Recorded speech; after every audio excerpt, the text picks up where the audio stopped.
ಎಲ್ಲರಿಗೂ ನಮಸ್ಕಾರ. ನನ್ನ ಹೆಸರು ಕರ್ಣ. ನಾನು ಗ್ಲೋಬಲ್ ಸಂಸ್ಥೆಯಲ್ಲಿ ಓದುತ್ತಿದ್ದೇನೆ. ಇಂದು ನವೋದಯ ತರಬೇತಿಯ ಲೆಕ್ಕವನ್ನು ಬಿಡಿಸುತ್ತೇನೆ.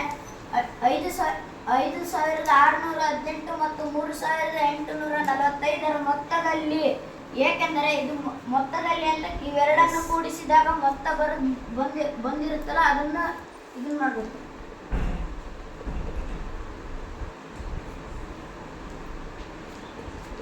ಇವೆರಡನ್ನು ಕೂಡಿಸ್ಬೇಕು.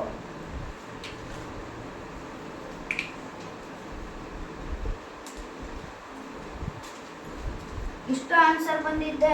ಎಷ್ಟನ್ನು ಕೂಡಿಸಿದಾಗ ಇವೆರಡನ್ನು ಕೂಡಿಸಿದಾಗ ಎಷ್ಟು ಬಂದಿರುತ್ತೋ ಅದನ್ನು ಇದಕ್ಕೆ ಹಚ್ಕೊಂಡು ಕೂಡಿಸ್ಬೇಕು, ಕಳಿಬೇಕು.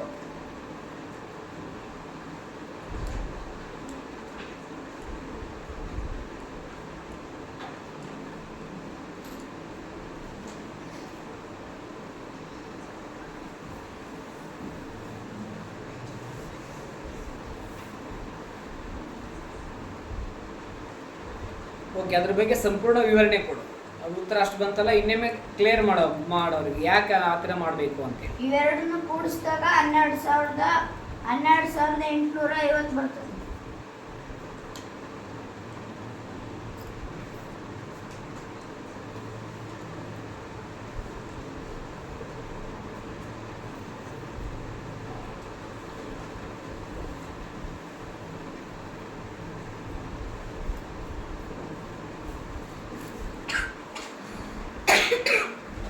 ಇಷ್ಟ ಆನ್ಸರ್ ಬಂತು.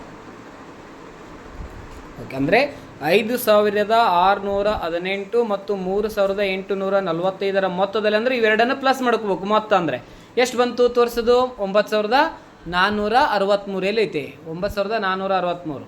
ಓಕೆನಾ?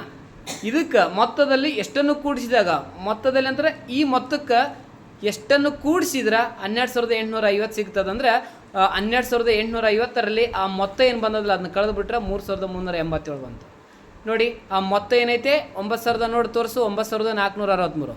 ಅದಕ್ಕೆ 3,387 ನಾವು ಕೂಡಿಸಿದ್ರೆ 12,850. 12,850 ಬರಲಿಕ್ಕೆ ಕಾರಣ ಯಾವುದಾಯ್ತು? 3,387. ಆನ್ಸರ್ ಯಾವುದಾಯ್ತು? 3,387. Yes, very good. ಧನ್ಯವಾದ.